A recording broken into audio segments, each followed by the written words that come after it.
If you had told me a year ago that my wedding day would become the stage for the biggest secret my family ever kept, I would have laughed and called you dramatic.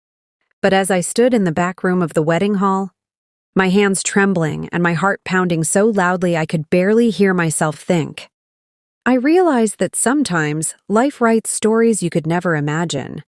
And sometimes, the people you trust most are the ones who set the traps you never see coming. The morning of my wedding started like a dream. My best friends surrounded me, fussing over my hair and makeup, laughing about old memories, and promising that nothing could ruin this day. I believed them. I wanted to believe them. I wanted to believe that after years of struggle, heartbreak, and hard work, I was finally getting my happy ending. My fiancé, Daniel, was everything I'd ever hoped for. Kind, honest, and fiercely loyal. His family had welcomed me with open arms, treating me like one of their own from the very beginning. For the first time in my life, I felt like I truly belonged. But as the morning wore on, small things started to go wrong. The florist called to say the centerpieces had been delivered to the wrong address. The bakery sent the wrong flavor of cake. My mother, who had insisted on handling the seating chart, suddenly couldn't find it. Each problem seemed minor on its own, but together they felt like a slow unraveling. I tried to brush it off, telling myself that every wedding has its hiccups. But deep down, a knot of anxiety began to form. It wasn't until my maid of honor, Priya, pulled me aside that I realized something was truly wrong. She looked pale, her eyes wide with worry. "You need to see this," she whispered, handing me her phone. On the screen was a message from Daniel's cousin. "Sarah, is it true what her parents are saying? That she's only marrying Daniel for his money? That she's been lying about her past?" My stomach dropped. I scrolled through the messages, each one worse than the last. Rumors about my character, my intentions, even my childhood, lies I'd never heard before, all traced back to my parents. I felt the room spin around me. Why would they do this? Why now, on the most important day of my life? I tried to call my parents, but neither answered. I tried to find them in the hall, but they were nowhere to be seen. Instead, I found Daniel pacing nervously outside the reception room. He looked up as I approached, his face etched with confusion and hurt. "Did you know about this?" he asked, holding up his phone. "People are saying things I know can't be true, but your parents—" I shook my head, tears stinging my eyes. "I don't know what's happening, Daniel. I swear I don't know." He pulled me into a hug, but I could feel the tension in his body, the uncertainty. "I believe you," he whispered, but his voice wavered. The ceremony went ahead, but the joy was gone. I could feel the whispers, the sideways glances, the tension in the air. My parents sat in the front row, their faces blank as if nothing was wrong. I tried to focus on Daniel, on the vows we'd written together, but my mind kept racing. Why would my own parents try to ruin my wedding? What were they hiding? After the ceremony, as guests mingled and the band played softly in the background, I slipped away to the bridal suite. I needed a moment to breathe, to think. That's when Priya found me again, her face grim. "There's more," she said, handing me her phone again. This time it was a voice message, my mother's voice. Unmistakable. Telling one of Daniel's aunts that I was not the person she pretends to be, that I had secrets even Daniel didn't know. My father's voice chimed in, agreeing, saying they were only trying to protect Daniel's family from making a mistake. I felt sick. My own parents sabotaging my happiness, poisoning the minds of the people I loved. I wanted to confront them, to scream, to demand answers. But something held me back. A memory buried deep began to surface, a conversation I'd overheard as a child, whispers in the night, a name I'd never heard before. Suddenly it all made sense. The secrecy, the lies, the way my parents had always tried to control my life. I realized then that I had a choice. I could let them win, let their lies destroy everything I'd built. Or I could fight back. I could tell the truth, the whole truth, and let everyone see who they really were. As I stood in front of the mirror, wiping away my tears, I made a decision. I would not let my parents ruin my wedding. I would not let them control my story. I would take the microphone, stand in front of everyone, and reveal the secret they'd hidden for decades. But first, I needed proof. I needed to be sure. I left the bridal suite with my heart pounding, my mind racing through every memory, every odd moment from my childhood that suddenly seemed to fit together like pieces of a puzzle. I needed answers, and I needed them fast. I found Priya waiting for me in the hallway, her face tense with worry. "Priya, I need your help," I whispered, glancing over my shoulder to make sure no one was listening. "I think my parents are hiding something big. I need to find out what it is before I do anything." She nodded without hesitation. "Whatever you need, I'm with you." We started by searching for my parents. The reception was in full swing, guests laughing and dancing, oblivious to the storm brewing beneath the surface.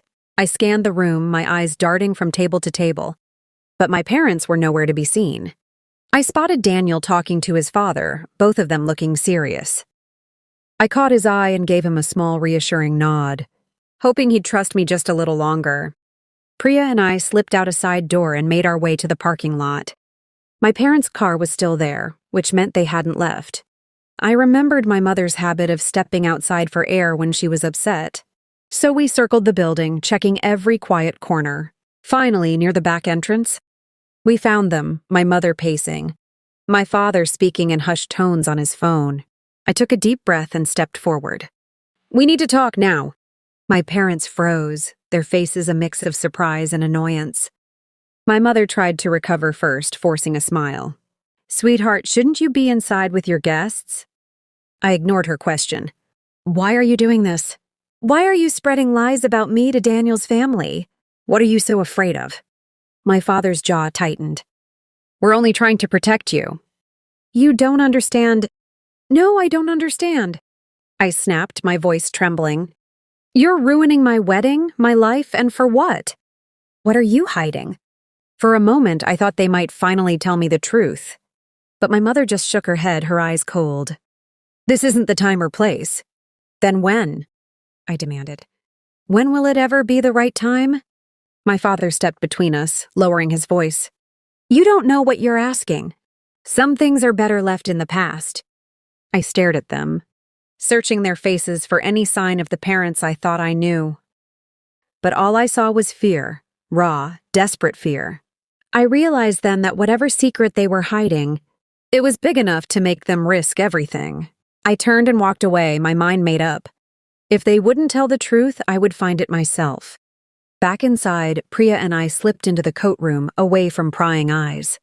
I pulled out my phone and started searching through old emails. Family documents, anything that might give me a clue. Priya scrolled through social media, looking for anything unusual. After what felt like hours, she gasped. "Look at this," she whispered, showing me her phone. It was an old newspaper clipping, shared by a distant relative years ago. The headline read, "Local couple adopts baby girl after tragedy." The photo was grainy but unmistakable. My parents, much younger, holding a baby. My heart skipped a beat. I read the article, my hands shaking. It described a car accident, a family lost, a baby girl miraculously surviving. My parents had adopted her, raising her as their own. The baby's name was different, but the birth date matched mine. I felt the world tilt beneath me. Was it possible? Had my entire life been a lie? Priya squeezed my hand. "You need to confront them. But you should do it your way." I nodded, my mind racing. I thought about Daniel, about his family, about all the people who had come to celebrate our love. I thought about the lies my parents had told, the pain they'd caused. I knew what I had to do. The reception was reaching its peak when I returned. The band was playing, guests were dancing, and Daniel was searching the crowd for me. I made my way to the stage, my heart pounding in my chest. I grabbed the microphone, my hands trembling. "Excuse me, everyone," I said, my voice echoing through the hall. The music stopped and all eyes turned to me. I saw my parents standing at the back, their faces pale. "I know this isn't the usual wedding speech," I began, forcing a smile. "But I have something important to say. Something I've just learned, something my parents have kept hidden for decades." A hush fell over the room. Daniel stepped forward, concern etched on his face. I met his eyes, drawing strength from his presence. My parents have been spreading lies about me today. I continued, my voice steady. They told some of you that I'm not who I say I am, that I'm hiding something. And they're right. I am hiding something, but not by choice. I paused, letting the suspense build. I could see my parents whispering frantically, trying to decide whether to stop me. But I pressed on. I just found out that I was adopted as a baby after a terrible accident. My parents never told me. They tried to keep it a secret, even from me. And today, instead of celebrating with me, they tried to ruin my happiness because they were afraid their secret would come out. Gasps rippled through the crowd.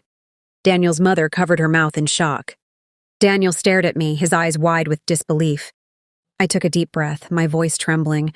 I don't know why they couldn't trust me with the truth. But I do know this. I'm proud of who I am. I am proud of the life I've built, the love I've found, and the family I've chosen. No secret, no lie can take that away from me. The room was silent. I looked at my parents, their faces stricken. For the first time, I saw them not as the villains of my story, but as flawed, frightened people who had made terrible choices. For a moment, no one moved. The silence in the hall was so complete. I could hear my own heartbeat thudding in my ears. I stood there, exposed and vulnerable, waiting for the world to collapse around me. But then Daniel stepped forward. He didn't hesitate. He took my hand in his grip warm and steady, and turned to face the crowd with me. I don't care where you came from, he said, his voice clear and unwavering. I care about who you are, and I know you. I love you. Nothing your parents say or do can change that. A wave of relief washed over me, so powerful I nearly collapsed. Daniel's family rushed to our side, his mother hugging me tightly, his father clapping Daniel on the back. One by one, our friends and relatives came forward, offering words of support, their faces full of kindness and understanding. The tension in the room melted away, replaced by something warmer, stronger, a sense of unity, of truth finally set free. But my parents stood frozen at the back of the hall, their faces pale and drawn. My mother's eyes glistened with tears she refused to let fall. My father looked smaller than I'd ever seen him. His shoulders hunched, his gaze fixed on the floor. For the first time, I saw the fear behind their anger, the regret behind their harsh words. I realized that their attempts to sabotage my happiness had come from a place of desperation, a desperate need to keep their secret, to hold on to the version of our family they'd created. I walked toward them, Daniel's hand still in mine. The crowd parted silently, watching as I approached the people who had raised me, loved me, and hurt me all at once. I stopped a few feet away, searching their faces for any sign of the parents I remembered from my childhood. Why? I asked softly. Why did you hide the truth from me? Why did you try to ruin my wedding instead of trusting me to understand? My mother's lips trembled. She reached out, then let her hand fall. We were afraid, she whispered. Afraid you'd leave us if you knew. Afraid you'd stop loving us. My father finally looked up, his eyes red. We lost everything once. When we found you, it felt like a miracle. We promised ourselves we'd never let anything take you away. But the older you got, the more we feared the truth would come out. We thought if we controlled everything, we could keep you safe. We were wrong. I felt a strange mix of anger and pity. Their choices had hurt me deeply, but I could see now that they'd been trapped by their own fear. I took a shaky breath, trying to steady my voice. I can't pretend this didn't hurt me, I said. But I also can't pretend you didn't love me. I wish you'd trusted me enough to tell me the truth. Maybe then today could have been different. My mother nodded, tears finally spilling down her cheeks. We're sorry, she whispered. We're so sorry. For a long moment, we stood there, the three of us suspended between the past and the future. Then I stepped forward and hugged them both, feeling their arms wrap around me. Tentative at first, then tighter. It wasn't forgiveness, not yet. But it was a start. When I turned back to the crowd, I saw that the mood had shifted. People were smiling, some wiping away tears. The band began to play softly, and Daniel squeezed my hand. Are you okay? He asked quietly. I nodded, a genuine smile breaking through for the first time all day. I think I am. For the first time, I really am. The rest of the evening passed in a blur of laughter, dancing, and stories. My parents stayed, quieter than before, but present. They watched as Daniel and I shared our first dance, as his family welcomed me with open arms, as our friends toasted to love, truth, and new beginnings. Later, as the night wound down and the last guest drifted away, I found myself standing alone on the balcony, looking out at the city lights. Daniel joined me, slipping his arm around my waist. "You were incredible today," he said. "Brave, honest, I'm proud of you." I leaned into him, feeling the weight of the day finally lift. I was terrified, I admitted, but I couldn't let them control my story anymore. I had to be the one to tell it.